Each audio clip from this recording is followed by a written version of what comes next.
Square value, या उसी को शॉर्ट में हम लोग क्या कहते हैं, आरएमएस। आरएमएस का फुल फॉर्म है बेटा root mean square value, RMS value. समझ में आ रहा है अच्छे से? आरएमएस आपने केटीओजी में भी पढ़ा है, काइनेटिक थ्योरी ऑफ गैसेस के अंदर। काइनेटिक थ्योरी ऑफ गैसेस में भी आप लोग आरएमएस वेलोसिटी निकालते हो मॉलिक्यूल्स की, क्योंकि अगर एवरेज वेलोसिटी निकालोगे तो वहाँ पे भी जीरो आता है, रैंडम मोशन के से कैंसिल आउट हो जाता है, इसलिए तो हम लोग आरएमएस निकालते थे। तो सिमिलरली यहाँ पे भी आरएमएस निकालेंगे।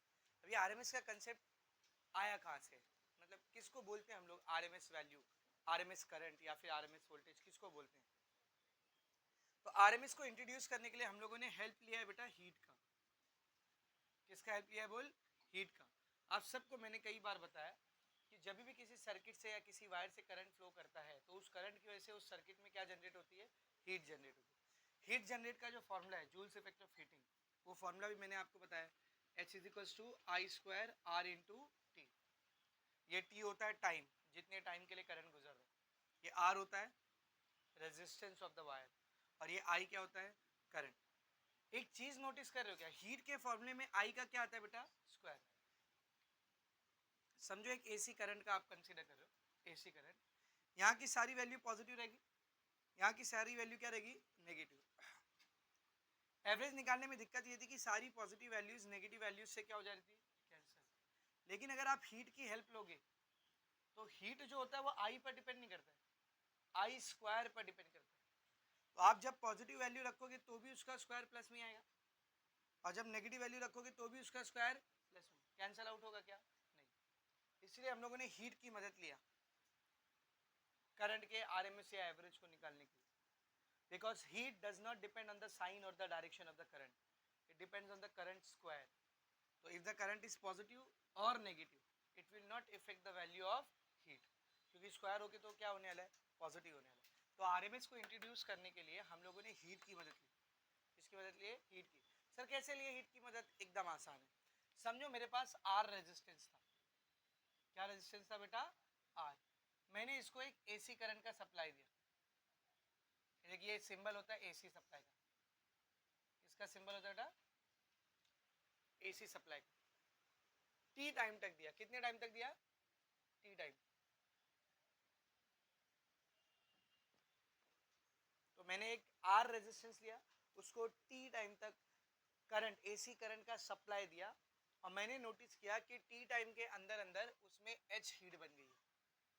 कितनी हीट बन गई बोल, एच। ये समझा? अब मैंने क्या किया बेटा, सेम रेजिस्टेंस को लिया आर, लेकिन अब उसको एसी की जगह डीसी सप्लाई दिया। कौन सा सप्लाई दिया बोल, तो ये डीसी सप्लाई करंट भी कौन सा देगा, डीसी करंट देगा। ये डीसी सप्लाई करंट भी कौन सा देगा, डीसी। और ये करंट भी मैंने टी टाइम के लिए ही दिया है। कितने टाइम के लिए दिया है बोल, टी टाइम। और मैंने नोटिस किया कि यहां पर भी हीट कितनी जनरेट हो रही है, एच। पहले मैंने करंट को रखा 2 एम्पियर, आर रेजिस्टेंस पे टी टाइम तक के लिए करंट को पास किया, मैंने देखा जो हीट जनरेट हुई पहले की जितनी हीट नहीं है, तो करंट को और बढ़ाया 3 एम्पियर किया, अभी भी सेम हीट नहीं बनी, और बढ़ाया 5 एम्पियर किया। 5 एम्पियर पे मैंने नोटिस किया कि सेम रेजिस्टेंस में सेम टाइम तक जब मैं 5 एम्पियर का करंट गुजार रहा हूँ तो सेम हीट जनरेट हो रही है। तो सेम हीट जनरेट करने के लिए यहां पर मुझे जितना डीसी करंट देना पड़ा है उतनी ही करंट की वैल्यू इस एसी सप्लाई की आरएमएस करंट की वैल्यू रहेगी। किसकी रहेगी बोल, आरएमएस की। तो मैंने एसी सप्लाई लगा दिया हीट को, सॉरी रेजिस्टेंस को टी टाइम के लिए, और हीट जनरेट हो रही थी कितनी, एच। अब मैं सेम रेजिस्टेंस लूंगा, सेम टी टाइम तक डीसी करंट लगाऊंगा, करंट को धीरे धीरे बढ़ाऊंगा, कब तक, तब तक सेम हीट ना जनरेट हो जाए। तो जिस डीसी करंट पर सेम हीट जनरेट होगी उस डीसी करंट की जो वैल्यू रहेगी वो इस एसी करंट की आरएमएस वैल्यू रहेगी। सिंपल, खत्म। समझ में आ रहा अच्छे से क्या बोलो? जैसे मिसाल के तौर पर यहाँ पे 10 ओम लिया, यहाँ पे भी 10 ओम लिया, इधर 15 मिनट तक करंट को गुजारा, यहाँ पे भी 15 मिनट तक करंट को गुजारा, और मैंने क्या नोटिस किया कि यहाँ पर 15 मिनट तक करंट गुजारने पर 10 जूल की हीट बन रही है। तो सेम 10 ओम का रेजिस्टेंस है, 15 मिनट तक करंट गुजारना है, मैंने पहले 2 एम्पियर गुजार के देखा, तो मैंने देखा यहाँ पे 5 ही जूल बना, चलेगा क्या, नहीं। 5 एम्पियर गुजार के देखा, मैंने देखा यहाँ पे 8 जूल बना, चलेगा क्या, नहीं। 12 एम्पियर गुजारा तो मैंने देखा यहाँ पे 10 जूल हीट बन गई। रेजिस्टेंस सेम है, करंट सेम है, हीट भी कैसी जनरेट हुई है, सेम जनरेट हुई। तो ये जो 12 एम्पियर का करंट इसमें से गुजार रहे हो ना, तो 12 एम्पियर पे सेम हीट जनरेट हुई ना, मतलब इस एसी सप्लाई के आरएमएस करंट की वैल्यू भी कितनी है 12 एम्पियर। खत्म, इसी को बोलते हैं आरएमएस करंट और कुछ नहीं। किसको बोलते हैं आरएमएस करंट, समझा सर? डिफाइन कैसे करेंगे? ऐसे ही डिफाइन करना है, इसी के जरिए डिफाइन करना है। टेक्स्ट बुक में देखो सेम डेफिनेशन आपको दी हुई, स्टार्ट अंडरलाइनिंग, टेक्स्ट बुक की डेफिनेशन अंडरलाइन करेंगे। पेज नंबर 289, नीचे से 1 2 3 4, चौथी line. Consider an alternating current of peak value I naught flowing through a resistance R. Let H be the heat produced in time T. ये वाली सारी बात लिखी हुई इधर। एक एसी सप्लाई है, I naught इसका पीक वैल्यू है, R रेजिस्टेंस से फ्लो करा रहा हूं ताकि H हीट बने कितने टाइम में? T time. सेम बातें लिखी हुई है, आगे पढ़ो। नाउ अब क्या करना है देखो, the same quantity of heat can be produced in the same resistance R in the same time T but by passing a steady current. steady current बोले तो DC current. by passing a steady current of constant magnitude through it. तो same resistance में same heat बनाना है, same time में बनाना है, लेकिन अब कौन सा करंट गुजार रहे हैं हम लोग? डीसी करंट, स्टेडी करंट गुजार रहे हैं। तो आगे देखो जरा क्या लिखा हुआ है, the value of such steady current. तो उस डीसी या स्टेडी करंट की जो वैल्यू रहेगी इज कॉल्ड इफेक्टिव वैल्यू और वर्चुअल वैल्यू और RMS value of the given alternating current and it is denoted by IRMS. ये पूरा डेफिनेशन। मजा आई?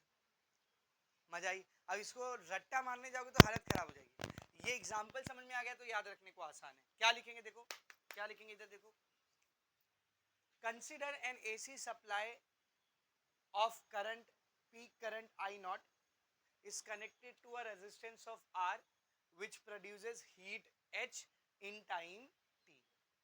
Now, the same heat H is generated from the same resistance R in same time T but by passing a DC या फिर steady current. Then the value of this DC या फिर steady current is called as RMS current of the AC current. AC supply का RMS current समझा अच्छे से? RMS के और दो नाम दिया उसने आपको। RMS को और क्या क्या बोलते देखो, इफेक्टिव वैल्यू या फिर वर्चुअल वैल्यू। तो कभी कभी ना क्वेश्चन में आपको ये नाम भी बोलता है, इफेक्टिव वर्चुअल, ऐसा भी बोलता है। तो इफेक्टिव वर्चुअल देख के डरने का नहीं, उसका भी मतलब क्या है बेटा? RMS ही। तो किसको कहते हैं RMS, समझा? डिफाइन कर लेंगे। तो आपको सबसे पहले इसका डेफिनेशन पढ़ना था, मैंने डेफिनेशन पढ़ा दिया। आई होप आप सबको अच्छे से समझ में आया रहेगा। कपड़ा कहाँ गया? आई होप सबको अच्छे से समझा रहेगा। समझा बेटा सबको? तो सबसे पहले हम लोगों को आरएमएस का डेफिनेशन पढ़ना था, हो गया। आप लोग यहाँ पे लिख भी लेना डेफिनेशन, तो ज़्यादा अच्छा रहेगा, तो भूलोगे नहीं अगर आपसे पूछेगा डिफाइन आरएमएस। अब दूसरा मुद्दा है आरएमएस का फॉर्मूला निकालना। जैसा अभी मैंने आपको आई एवरेज और ई एवरेज का फॉर्मूला निकाल के दिया था in terms of I not और ई नॉट, पीक करंट और पीक वोल्टेज, सेम मुझे आरएमएस का वैल्यू निकालना है in terms off peak current and peak voltage. तो वो कैसा करेंगे? तो डेरिवेशन देखो सब लोग, यहाँ पे डेफिनेशन टेक्स्ट बुक से लिख लेना, सेम डेफिनेशन आएगी, ठीक है ना? इधर देखो, relation between RMS current, RMS current मतलब क्या रे? आई आरएमएस, है ना? RMS current and peak current. Peak current क्या मतलब? आपके टेक्स्ट बुक में उसने कैपिटल आई की जगह स्मॉल आई यूज किया है, फर्क पड़ेगा क्या? कुछ चलता है, कैपिटल आई यूज करो या स्मॉल आई यूज करो, एक ही बात, ठीक है ना? तो अपने को आरएमएस करंट और पीक करंट के बीच का रिलेशन निकालना है। कैसे निकालते हैं?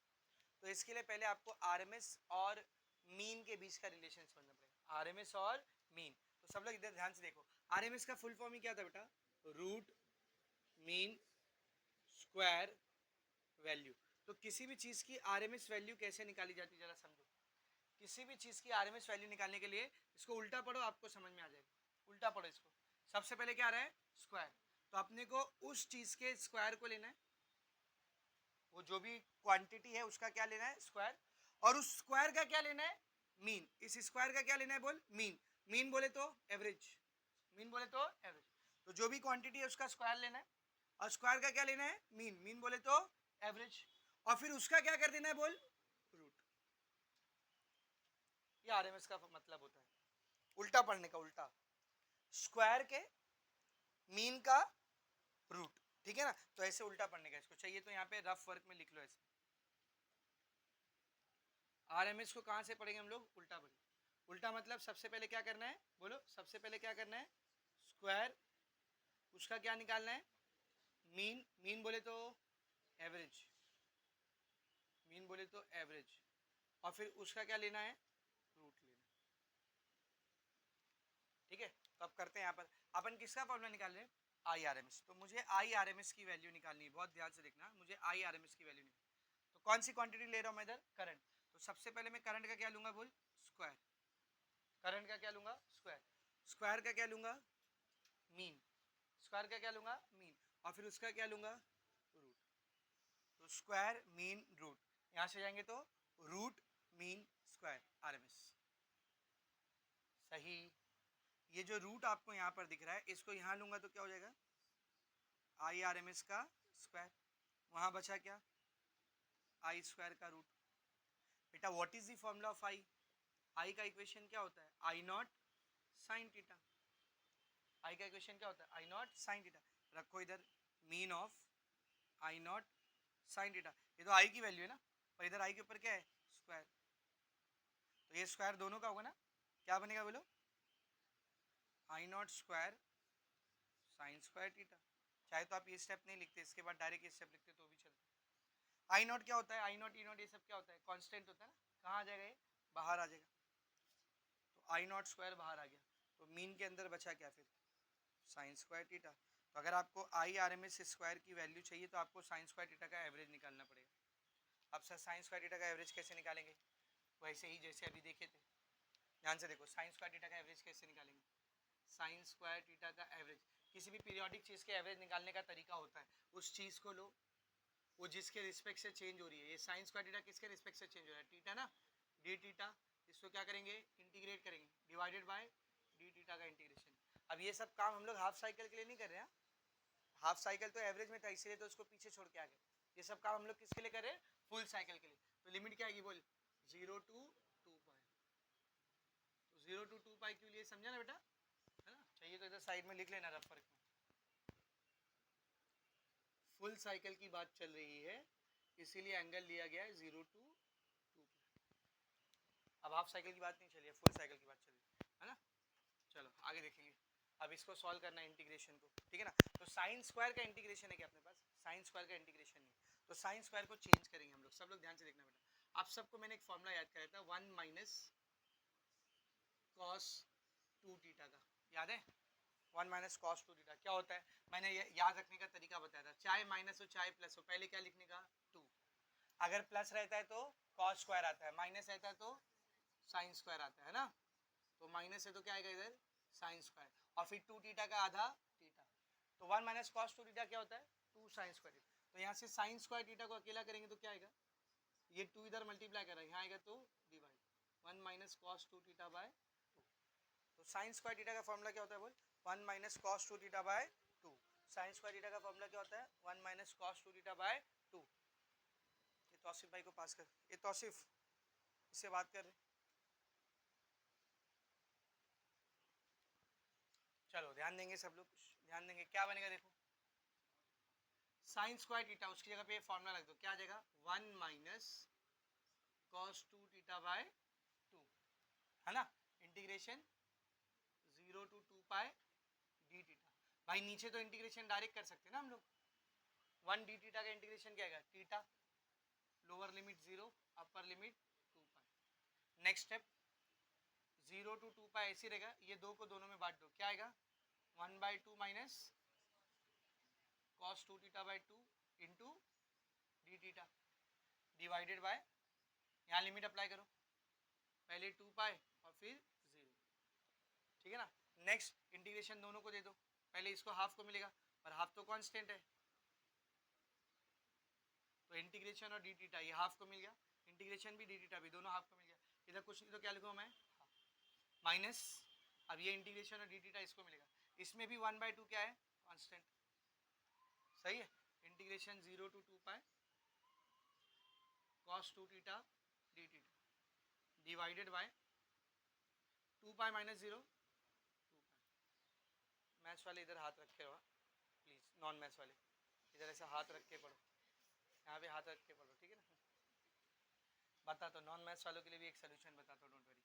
आगे देखेंगे 1/2 AC रहेगा, 1 डी थीटा का integration theta, lower limit 0 upper limit 2 पाई, -1/2 AC रहेगा, cos 2 थीटा का इंटीग्रेशन sin 2 थीटा, लेकिन थीटा की जगह पे 2 थीटा है तो उसका डेरिवेटिव 2 डिवाइड करेंगे, lower limit 0 upper limit 2 pi divided by 2 पाई।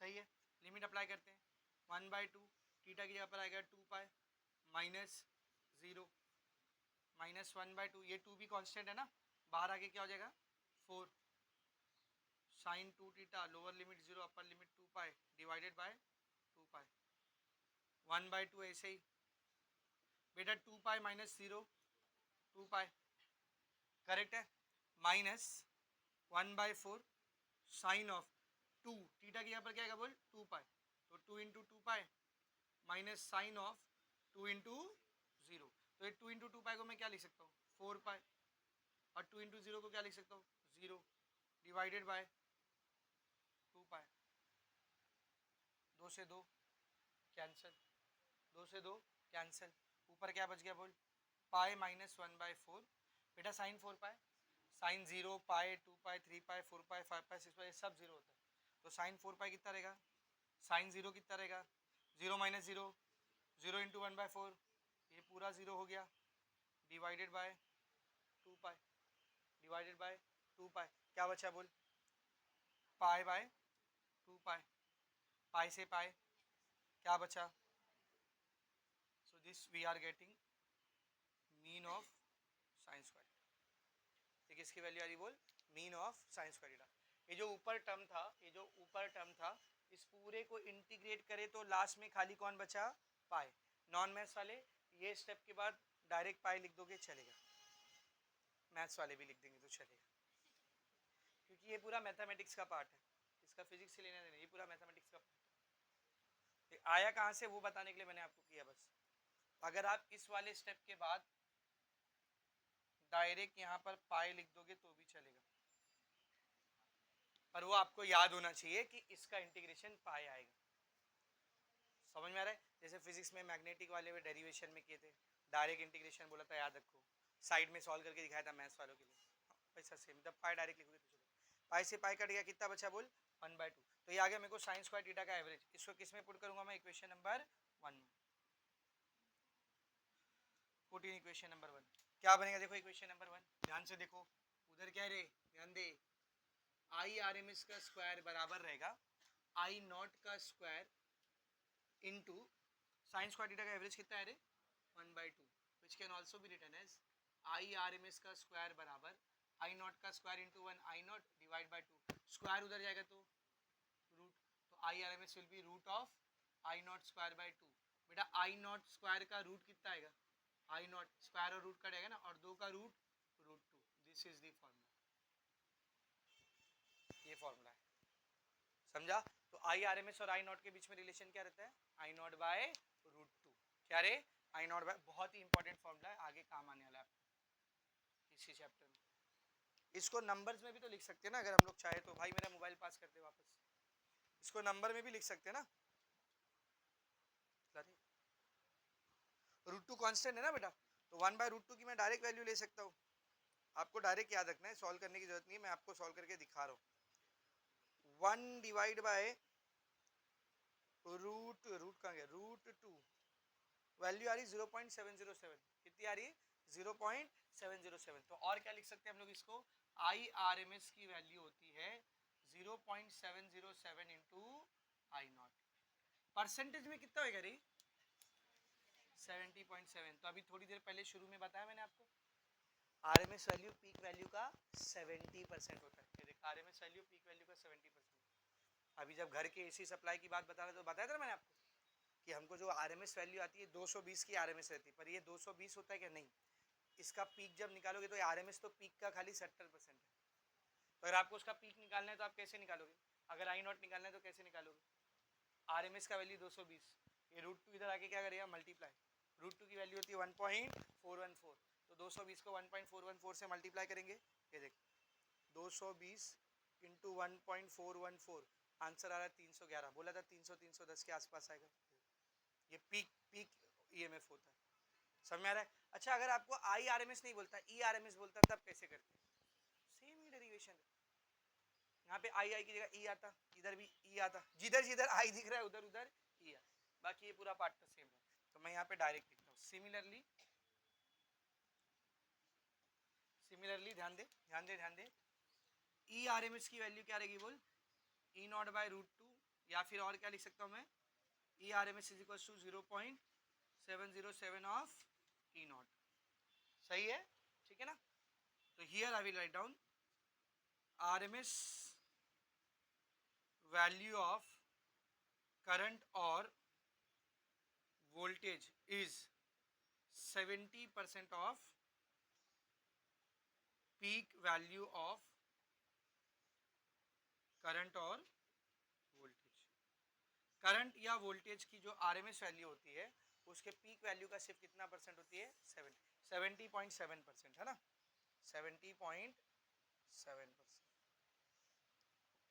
मतलब अगर एक एसी सर्किट है उसके करंट का मैक्सिमम वैल्यू 100 एम्पियर जा रहा है तो उसका आरएमएस करंट कितना रहेगा, 70.7 एम्पियर, पीक का सिर्फ 70.7%। समझ में आ रही चीज, वेरी मच क्लियर, ठीक है ना? आगे बढ़ते हैं। अगर मैं आपसे पूछ लूं कि एक साइकिल में हीट कितनी जनरेट होगी, एक साइकिल में हीट कितनी जनरेट होगी, तो वो कैसे निकालेंगे? देखो, heat generated in one cycle, heat generated in one cycle, एक साइकिल में हीट कितनी जनरेट होगी। तो पहले तो मुझे जनरल फॉर्मूला बताओ, हीट जनरेट का फॉर्मूला क्या होता है, H = I² × RT for one cycle. एक कंप्लीट साइकिल के लिए क्या लिखेंगे हम लोग, H को ऐसे रखेंगे, I की जगह उसकी एवरेज वैल्यू लेनी पड़ेगी, लेकिन अगर एवरेज वैल्यू लोगे तो एक साइकिल के लिए एवरेज कितना होता है, 0, तो हीट तो 0 हो जाएगा, जो कि गलत बात है, नहीं होना चाहिए। इसलिए हम लोग एवरेज की जगह किसका इस्तेमाल करते हैं, RMS का। तो ये I की जगह पर क्या आएगा बोल, IRMS द होल स्क्वायर, सही है, इनटू R ऐसी रहेगा, T होता है टाइम, एक साइकिल को लगने वाला टाइम पीरियड, एक साइकिल को लगने वाला टाइम पीरियड। तो ये फॉर्मूला है हीट जनरेटर। इसको और अलग अलग तरीके से लिख सकते हो आप, IRMS का स्क्वायर, R को ऐसे रहने, टाइम पीरियड का फॉर्मूला होता है 2π/ω, चलेगा कि नहीं, हाँ या ना, ये भी चलेगा, ये भी चलेगा। IRMS का स्क्वायर, R को ऐसे रहने, T की जगह 1/f भी तो लिख सकता हो ना, लिख सकता है या नहीं, T की जगह 1/f भी लिख सकता हूँ, ये भी चलेगा। समझ में आ रहा अच्छे से, ठीक है? और इन सारे फॉर्मूले में RMS की जगह पर मैं और क्या लिख सकता हूँ, I0/√2।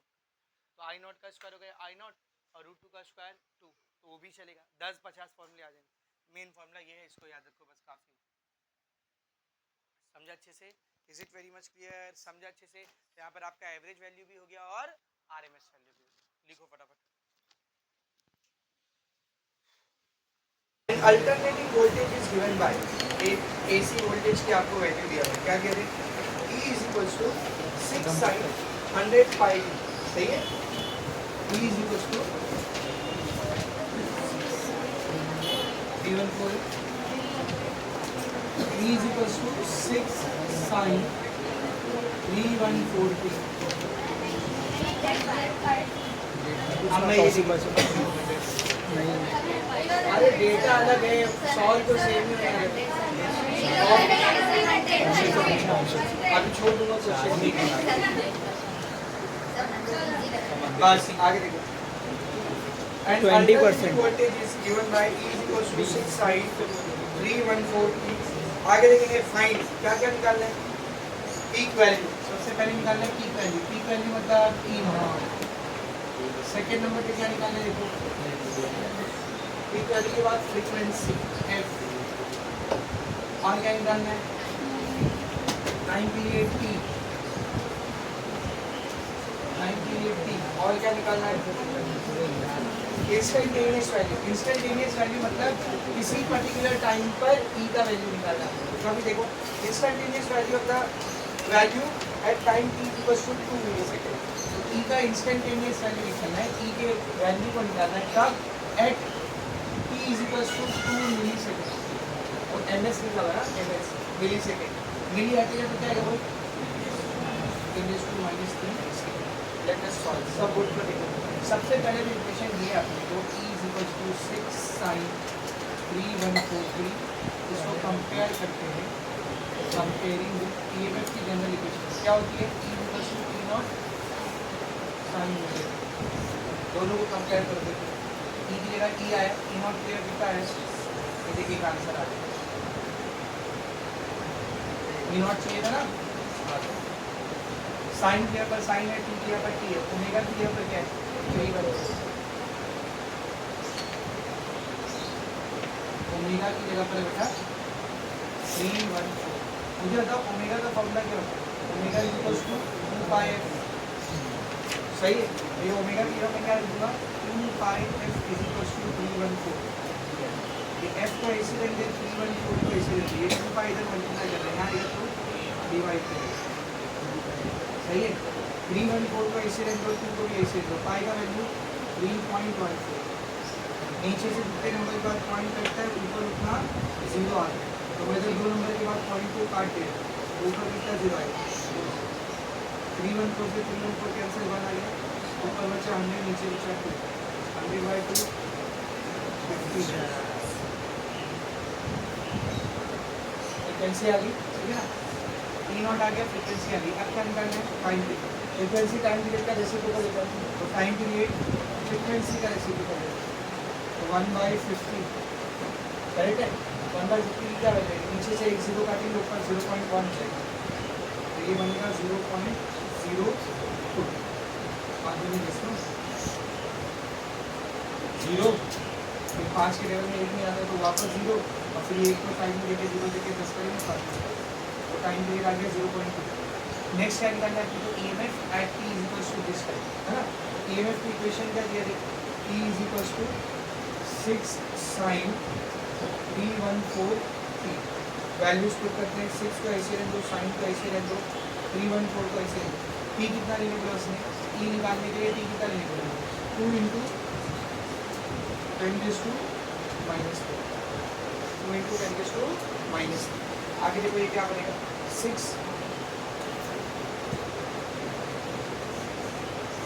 sin 314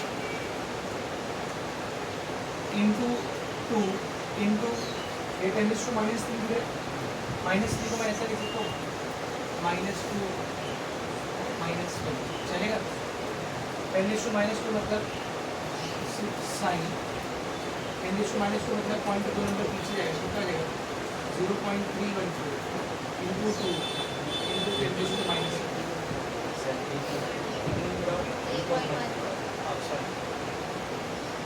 3.14, आगे देखो क्या होगा, 6 sin, ये -1 है, ये 2 है, 3.14 बोले तो 2, 2 इंटू 10⁻⁻1 3.14 बोले तो 2 इंटू 10⁻⁻1 यानी 0.25,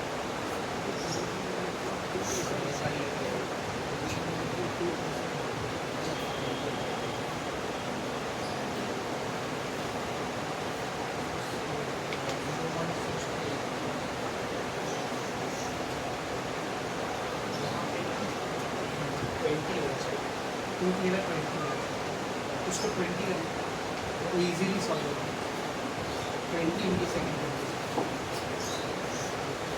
क्या बनेंगे,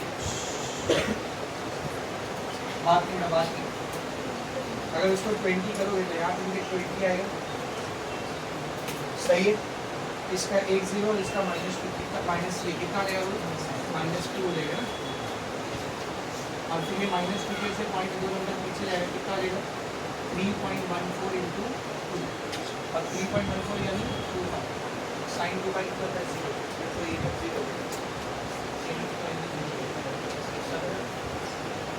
20 लेंगे तो 0 आएगा, 0 दिया क्या, 0 दिया क्या, कितना दिया 6 वोल्ट, साइन को 1 कर दिया, 1 कैसे,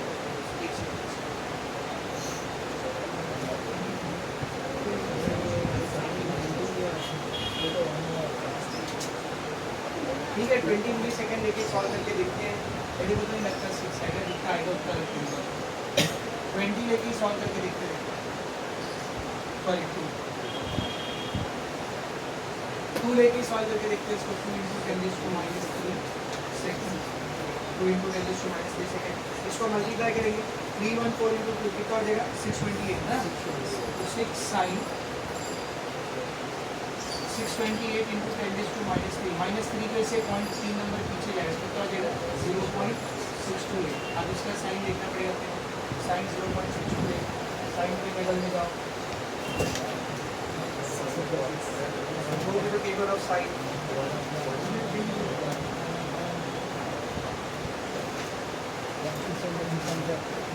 गए कलम गए। अब जरा ध्यान से देखो, ये 0.628 को कैसा देखेंगे, पॉइंट से पहले क्या है 0 मतलब 0 डिग्री, पॉइंट से पहले क्या है 0 मतलब कितना डिग्री 0 डिग्री, इसको लिखेंगे 6 साइन 0 डिग्री, 0 डिग्री। अब ये 6 to 8 को मिनट में बदलना पड़ेगा, तो 0.628 को मिनट में बदलने के लिए आप लोग 60 से मल्टीप्लाई करें, डिग्री से मिनट में कैसे आते हैं मल्टीप्लाई करके, तो इसको 60 से मल्टीप्लाई करेंगे कितना आएगा 0 0 0 0 6 48 का 8, या फिर डायरेक्ट 6 से मल्टीप्लाई करेंगे 6 48 6 2 12 और 4 16 36 और 1 37, यहाँ पर एक 0 3 नंबर के बाद पॉइंट कितना आ रहा है 37.68, यानी अप्रॉक्सीमेटली 38, अप्रॉक्सीमेटली 38 कितना हो जाएगा 38 मिनट्स। तो साइन के 0 डिग्री का 38 मिनट होगा। अब 38 मिनट आपको यहाँ पे नहीं मिलेगा, 36 मिनट मिलेगा ना, 38 करने के 36 को 38 करने के और कितना मिनट चाहिए 2 मिनट, 2 मिनट कहाँ से हो जाएंगे मिनट। तो 0 डिग्री का 36 मिनट कितना है 0105 करेक्ट है, और उसका 2 मिनट कितना है 6, तो 0105 प्लस 6 0111 ये आएगा 6 इंटू 0.011, इसको मल्टीप्लाई करेंगे 6 6 6 3 नंबर 4 नंबर के बाद पॉइंट ये आएगा आंसर, तो उसकी दी हुई वैल्यू के हिसाब से। तो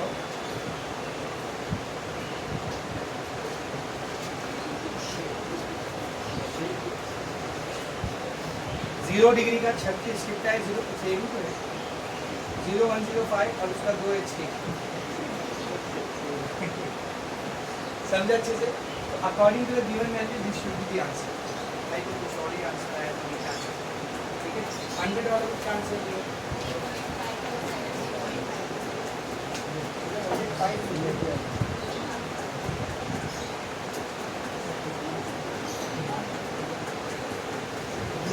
क्या दिया देखो,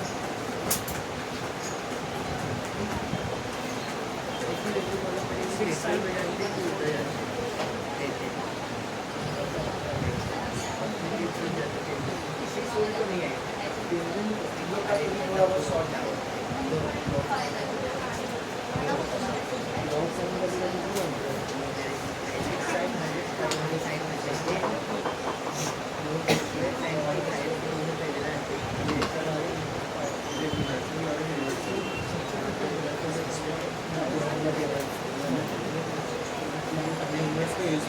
ठीक है।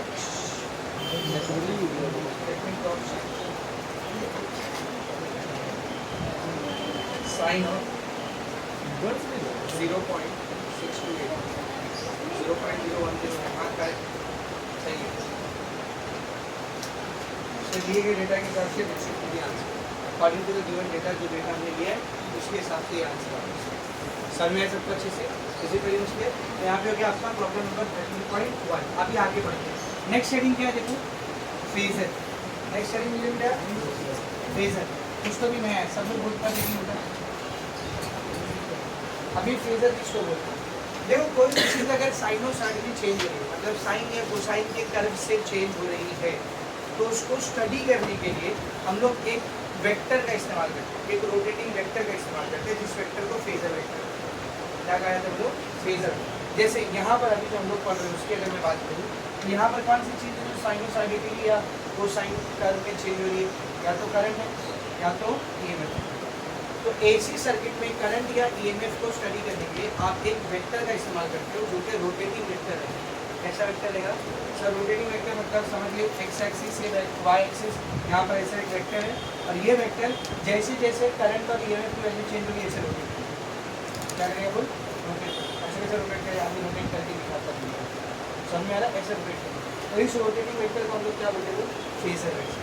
क्यों इस्तेमाल करते हैं सर फेजर वेक्टर का, कोई भी चीज़ अगर साइन या कोसाइन के साथ चेंज हो रही है, पीरियोडिकली चेंज हो रही है, तो उसको और सिंप्लीफाई करके और आसान करके पढ़ने के लिए फेजर का इस्तेमाल करते हैं। इससे पढ़ना थोड़ा सा मुश्किल है, लेकिन फेजर से पढ़ना और आसान है।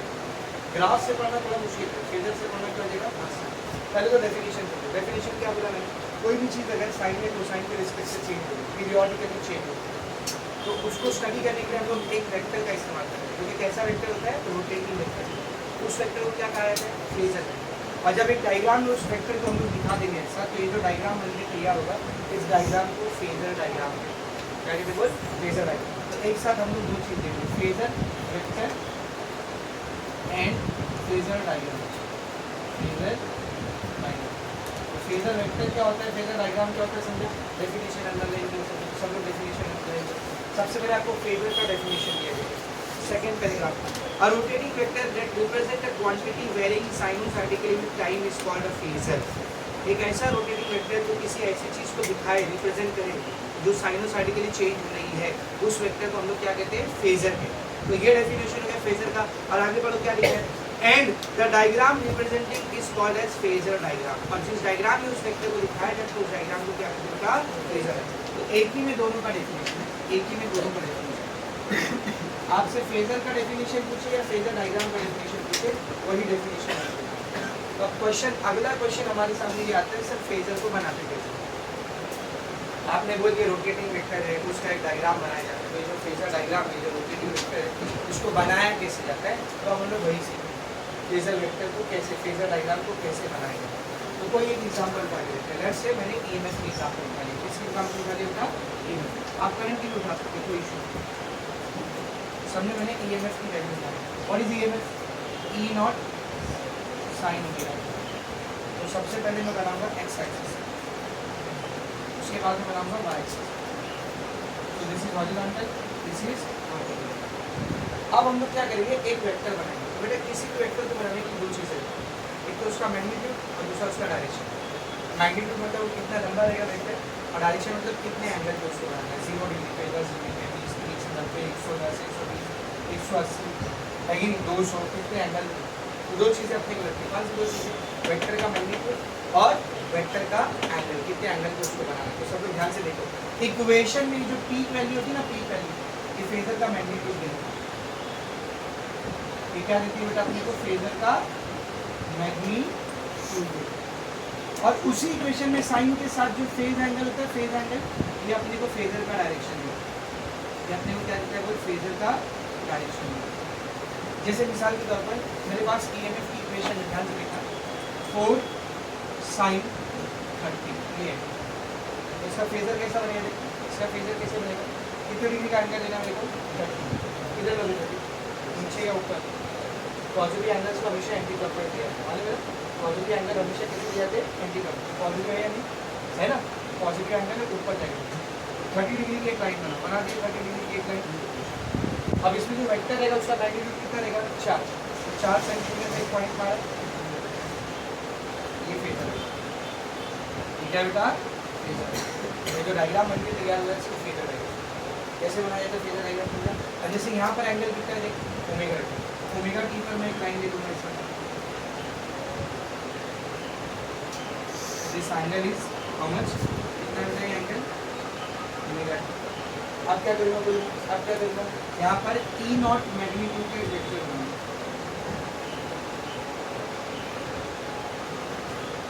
एक वेक्टर बनाया मैंने यहाँ पर, जिसका मैग्नीट्यूड कितना था, E नॉट। मैग्नीट्यूड कितना इस वेक्टर का, E नॉट। तो जो वेक्टर बनके तैयार हुआ है, ये कौन सा वेक्टर है, बोल फेजर। और ये जो डायग्राम ओवरऑल बनके तैयार है, इस डायग्राम का क्या बोलते हैं, फेजर। इस डायग्राम का नाम है, इस डायग्राम का नाम है फेजर।